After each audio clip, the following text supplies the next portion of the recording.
42 years. That was how long Sandra Gaines had been keeping a secret that was not hers to keep. A secret her mother-in-law, Edna, had pressed into her hands on a deathbed in 2001 and said, "Promise me you won't tell Curtis until the time is right." Sandra had promised. She had spent 22 years deciding when the time was right, and she had spent those 22 years watching her husband Curtis live as the only black man in an otherwise white family. Watching him navigate the particular loneliness of someone who does not know why he feels like an outlier. Watching him reach for connection with relatives who were warm, but distant in a way he could never name. And she had spent 22 years with Edna's secret folded in her chest, getting heavier every year.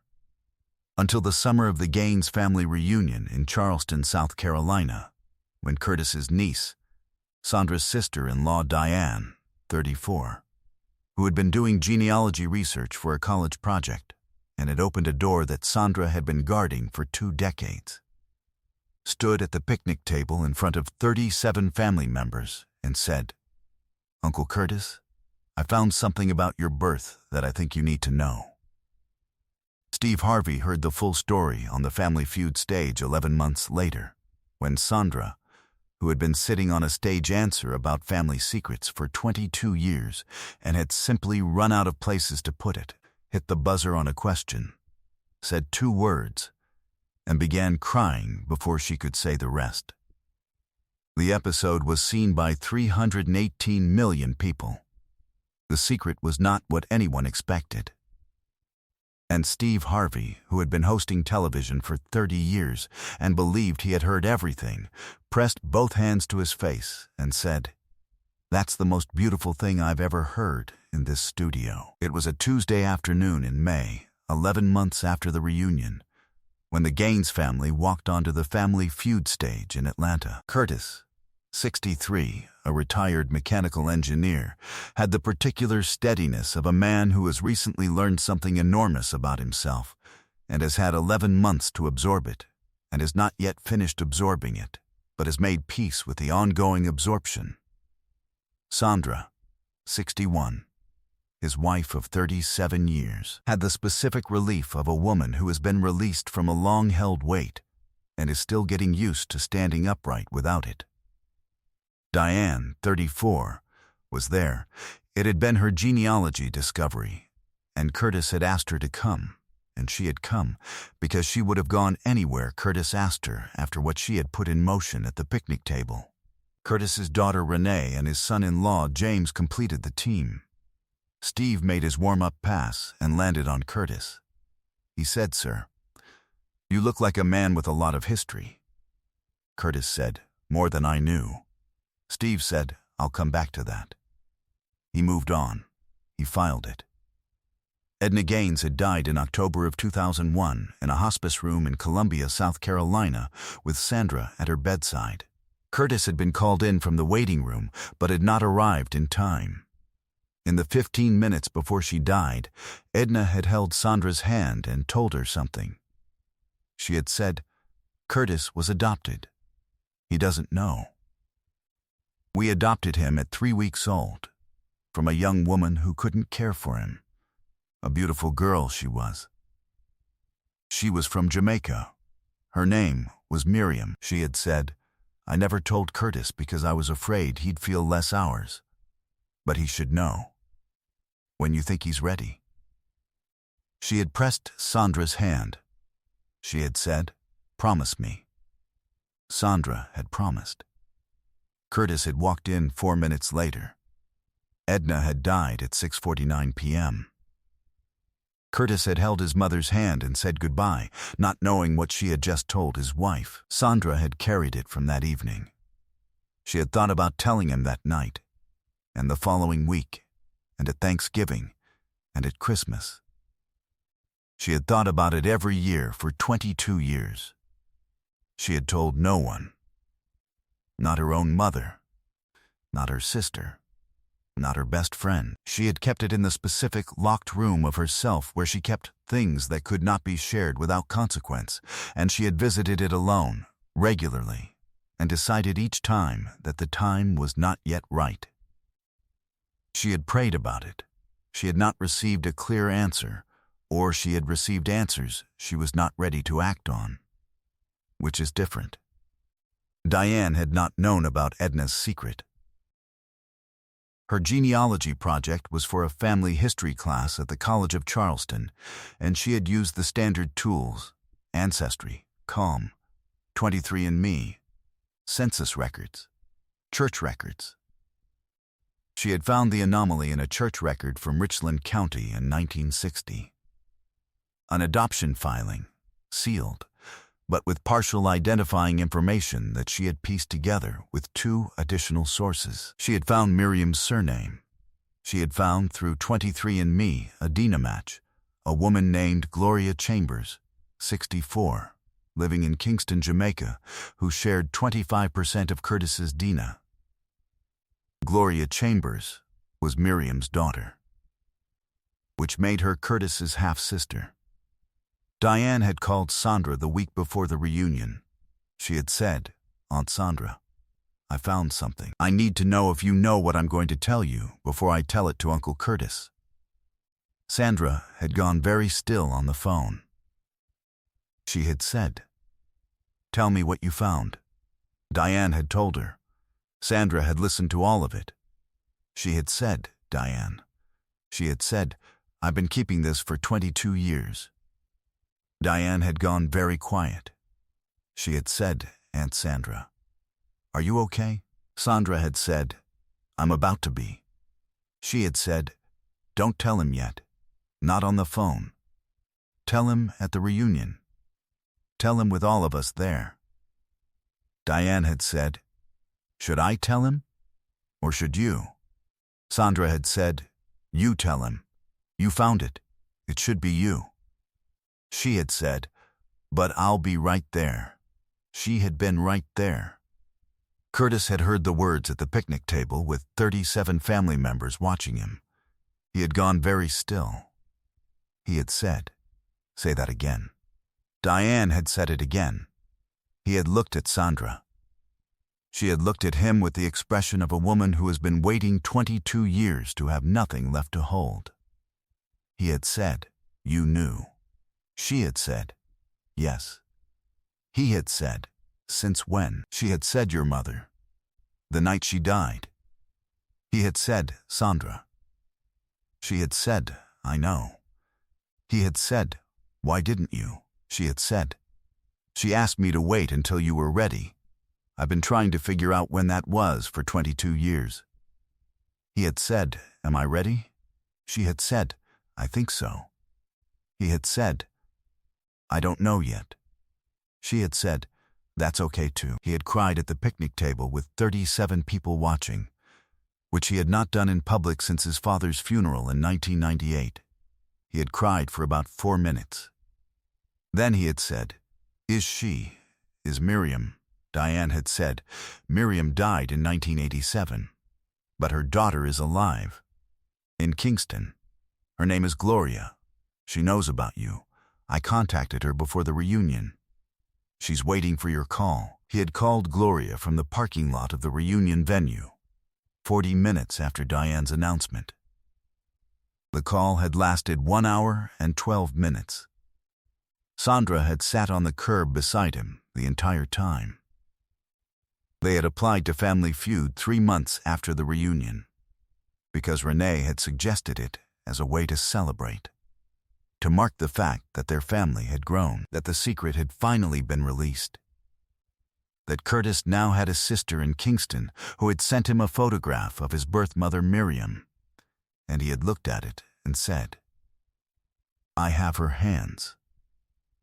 They had come to celebrate, and to say the thing that had been unsaid for 42 years in a room with a big enough audience to hold it. Steve Harvey would later say that Sandra Gaines's 22 years of waiting was the most faithful act of love he had encountered in his career. The game was deep into the fast money round when a question came: name something a family might keep secret for too long. Sandra hit the buzzer. She said, "A birth." She began crying before she could say the rest. The board flipped. It was the number one answer. Steve looked at her. He said, "Sandra, tell me what that answer means." She told it. She told it in the voice of a woman who has been waiting to say something for 22 years and has finally been given the right room. She said the picnic table. She said Gloria in Kingston. She said Curtis has her hands. She said, "I should have told him sooner. But I kept my promise. I kept it as long as I could stand it, and then Diane opened the door and I walked through it." She stopped. She said, "He has a sister. Her name is Gloria." She looked at Curtis. "And I kept this for 22 years because his mother asked me to. And I'm sorry it took so long." 300 people stopped breathing. Curtis, at the podium beside her, took her hand. He held it. He did not say anything. He did not need to. Steve Harvey pressed both hands to his face. He stood that way for a long moment. When he lowered them, his eyes were wet. He said, "Stop everything. No game." He held up his hand. He said, "This has never happened in the 45-year history of this show. A woman hitting a buzzer and crying before she could finish her answer because she'd been keeping it for 22 years. This has never happened." He paused. He said, "An old man at a gas station told me once that God's got a plan bigger than your pain. I have believed that my whole life, and I want everyone watching to understand what Sandra Gaines did. She was handed a secret at a deathbed, and she kept it for 22 years because she was trying to protect the man she loved. And then Diane opened a door that could only be opened from outside.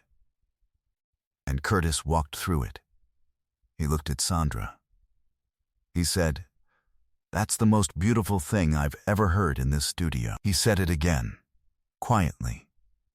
'The most beautiful thing.' He wasn't done. He pulled out his phone and called his personal physician, a specialist in family genetics and ancestry counseling, and arranged for a full genetic counseling and ancestry documentation service for Curtis and Gloria, to be provided through the Harvey Foundation, and to include funding for a first meeting between Curtis and his half-sister Gloria in Kingston or Atlanta, whichever they preferred. He said, "They've been kept apart by a secret that was kept out of love. Give them the resources to close that distance." He announced both families, the Gaineses and the competing family, the Robinsons from Savannah, were leaving with the full $20,000.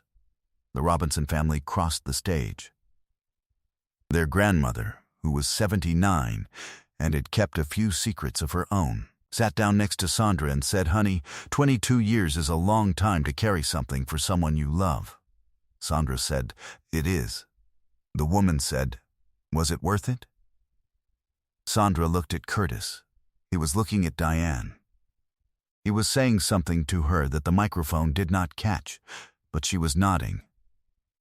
Sandra looked back at the grandmother. She said, "I don't know yet. Ask me after Kingston." The episode aired 8 weeks later.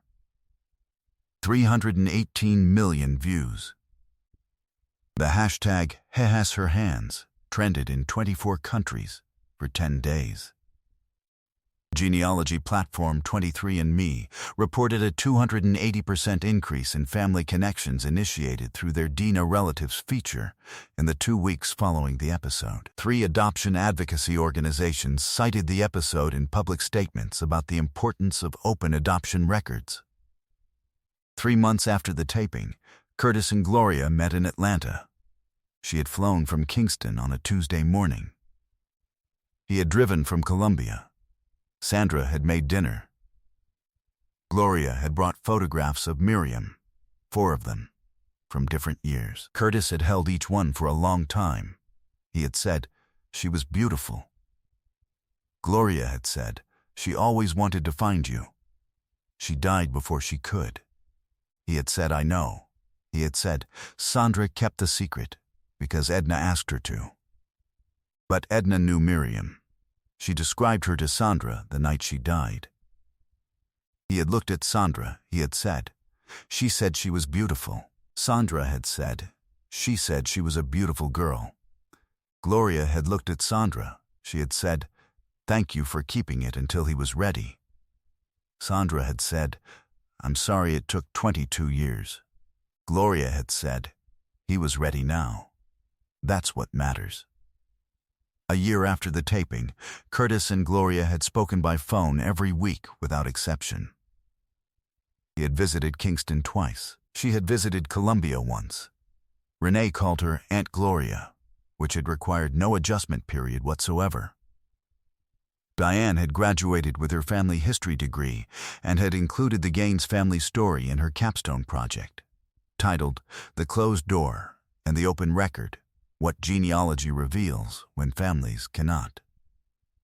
Today, the Revealed and Restored Fund, named for what Diane's research revealed and what the reunion restored, provides genetic counseling, adoption record advocacy, and family reunion support for adoptees and families seeking to restore biological connections obscured by closed records.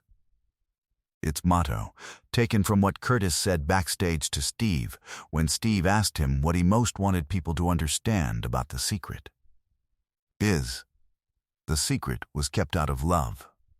Love is also what opens it."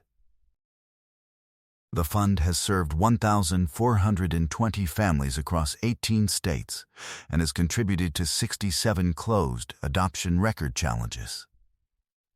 If Sandra's 22 years and Diane's open door moved you, subscribe and hit the thumbs up.